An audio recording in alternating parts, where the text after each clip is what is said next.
An Amish boy starts learning to provide at age 10. By age 20, he must master every skill needed to support a wife and children. Here is the complete 10-year training that prepares him for marriage. Carpentry and building. An Amish man must know how to build, not just simple repairs, full construction. By the time he marries, he must be capable of building a house. After the wedding, the community helps construct the newlywed's home, but the groom is expected to lead the work. He must know how to frame walls, install windows, build cabinets, and construct furniture. This training begins in childhood. Boys work alongside their fathers and uncles on construction projects. They learn to use hand tools. They learn to measure, cut, and join wood. By their teenage years, they are building furniture independently. Tables, chairs, beds, dressers. These skills are not optional. Marriage requires a home, and the man must be able to build it. Farming and animal husbandry. Farming is the foundation of Amish life. A man who cannot manage a farm cannot support a family. He must know how to plant, cultivate, and harvest crops. He must understand crop rotation, soil management, and pest control. He must be able to care for livestock, milking cows, feeding pigs, raising chickens, butchering animals for meat. All of this must be second nature by the time he marries. Boys start farm work young. At age 10, they feed animals and collect eggs. By 14, they are plowing fields with horses. By 18, they manage entire sections of the farm independently. The father watches and corrects, but the son does the work. When the young man marries, he must be ready to operate his own farm or manage the family farm alongside his father. His wife and children will depend on the food he produces and the income he generates from crops and livestock. Horse handling.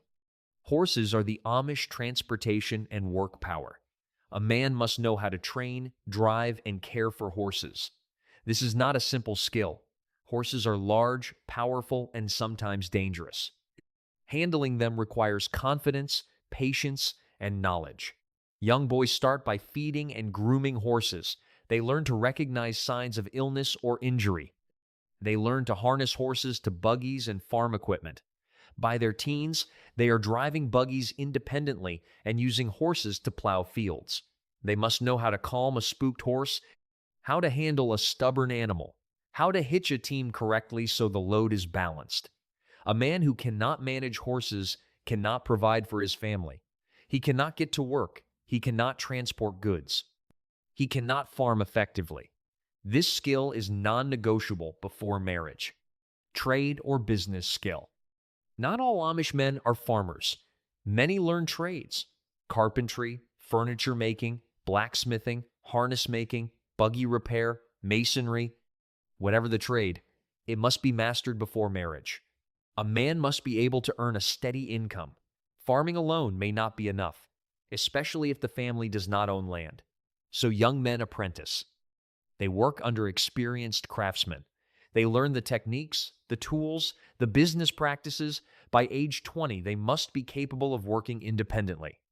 They must produce quality work that customers will pay for. They must manage their time and materials.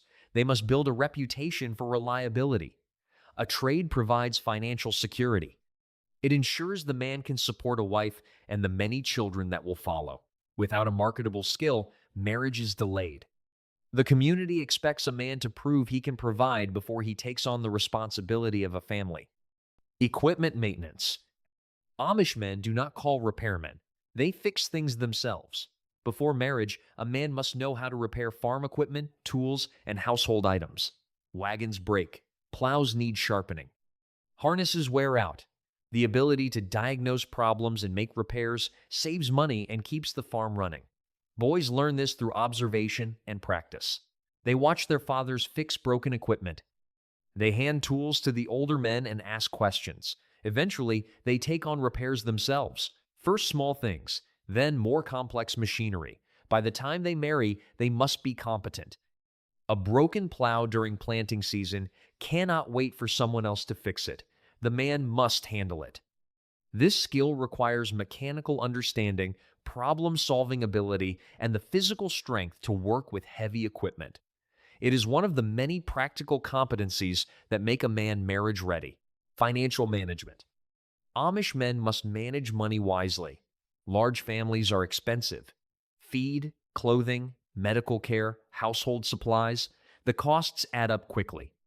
A man who cannot budget and save is not ready for marriage. Financial training begins in the teenage years. Young men who work for wages are expected to save a significant portion. They learn to avoid debt.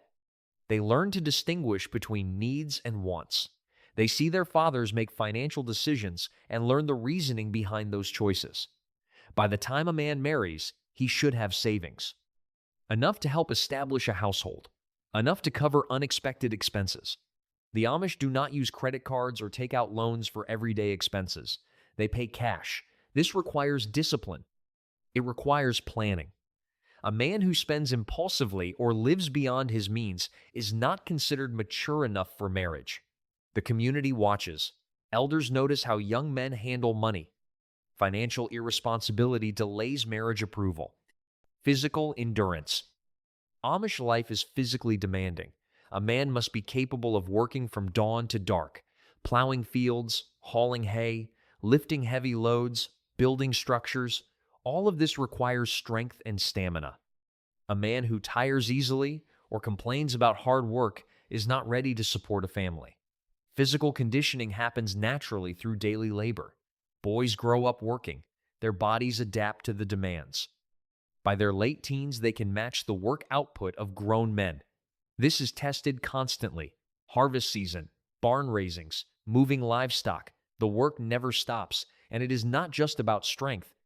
It is about endurance, the ability to work hour after hour without quitting, the willingness to push through discomfort and exhaustion. This mental and physical toughness is essential. A wife and children will depend on the man's ability to work. If he cannot, the family suffers. So physical endurance is not just valued, it is required. Spiritual maturity. An Amish man cannot marry until he is baptized. Baptism signifies commitment to the Amish faith and way of life. It happens in the late teens or early 20s, usually before marriage. But baptism is not automatic. It requires spiritual maturity.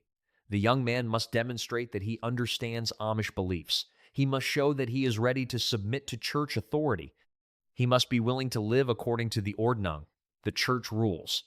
He must be prepared to lead his future family in faith. This means knowing the Bible, understanding Amish theology, being able to pray and lead family devotions. The ministers evaluate readiness. They interview the young man. They ask about his faith. They assess his character. If he is not ready, baptism is delayed. And if baptism is delayed, marriage is delayed. The Amish believe the husband is the spiritual head of the household. He cannot lead spiritually if he is not committed to the faith himself. So spiritual maturity is foundational to marriage readiness. Church standing. A man must be in good standing with the church to marry. This means more than just being baptized. It means being respected, attending services faithfully, participating in community work, avoiding scandal. The church community watches young men as they grow. They notice who works hard and who is lazy, who is honest and who cuts corners, who is respectful and who is rebellious. This reputation matters. When a young man wants to marry, the ministers and bishop consider his character. Has he been faithful in small things? Does he honor his parents? Does he follow the ordnung? If the answer is no, marriage is not approved. The bishop has the authority to delay or deny marriage if he believes the young man is not ready. This is rare, but it happens. Usually, the young man knows he is not ready and waits. The community's approval is not formal in most cases, but it is understood. A young man who has proven himself trustworthy and mature will receive support when he announces his engagement. A young man who has not will face quiet disapproval. Church standing is built over years, not weeks. A young man cannot suddenly become responsible in the months before he wants to marry. The community has watched him since childhood. They remember his behavior as a teenager. They know whether he was respectful to elders or defiant. They know whether he showed up for community work days or made excuses.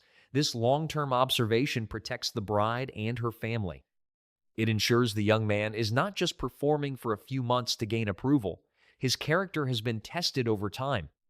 If he has consistently demonstrated maturity, humility, and commitment to the faith, the community will support his marriage. If he has been inconsistent or rebellious, the community will quietly express concern. This social pressure is powerful. A young man who faces disapproval often delays his engagement until he can prove himself. The Amish do not have formal premarital counseling or background checks. Instead, they rely on the community's collective knowledge. Everyone knows everyone. Reputations are earned slowly and lost quickly. This system works because the community is small and interconnected. A young man cannot hide his flaws. His behavior is visible to all. Home establishment. Before marriage, a man must have a plan for where he and his wife will live. Traditionally, the couple stays with the bride's parents for several months after the wedding, but they need their own home eventually. The man must secure this. If he is a farmer, he needs land. This might be purchased, inherited, or provided by family. If he is a tradesman, he needs a workshop and a home nearby.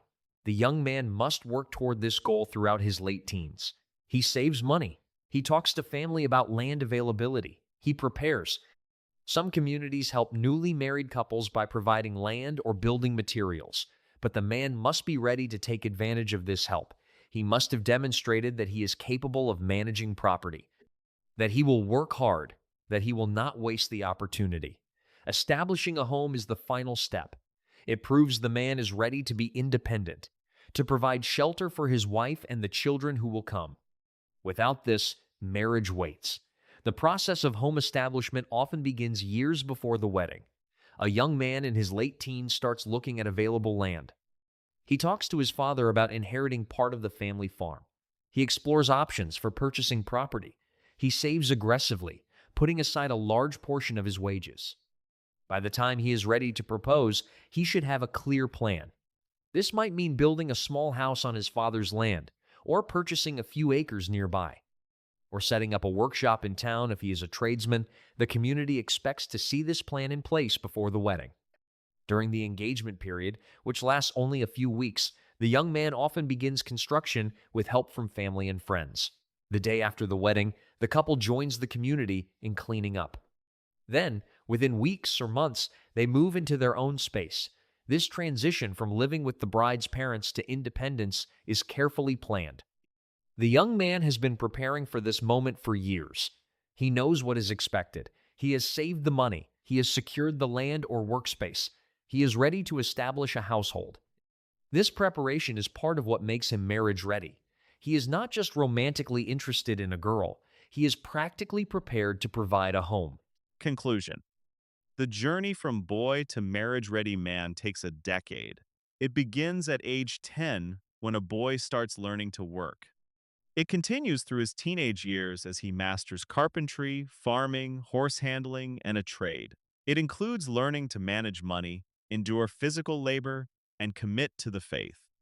By age 20, he must be capable of building a house, running a farm or business, handling horses, repairing equipment, budgeting wisely, working tirelessly, leading spiritually, maintaining good church standing, and establishing a home. These are not suggestions. They are requirements. Amish culture expects men to be fully prepared to support a family before marriage. There is no room for learning on the job. A man who marries without these skills puts his wife and children at risk. He cannot provide adequately. He cannot lead effectively. So the community enforces these standards. Fathers train their sons, elders watch and evaluate. Marriage is delayed if the young man is not ready. This may seem harsh by modern standards, but it ensures that Amish families start strong. The husband is not just a romantic partner. He is a provider, a builder, a farmer, a craftsman, a leader, and a spiritual head. He has spent 10 years preparing for these roles. When he finally marries, usually around age 20 or 21, he is ready, truly ready, not just emotionally or relationally, but practically. He can build the house his family will live in. He can grow the food they will eat. He can earn the income they need. He can fix what breaks. He can manage money. He can work long hours. He can lead his family in faith, and he has the approval of the church community that will support him. 10 years of training, 10 essential skills. Only then is marriage permitted. This is how the Amish ensure that every husband is also a capable provider, and it works. Amish divorce rates are near zero. Families stay intact. Children grow up secure. Because the men who lead those families were fully prepared before they ever said their vows.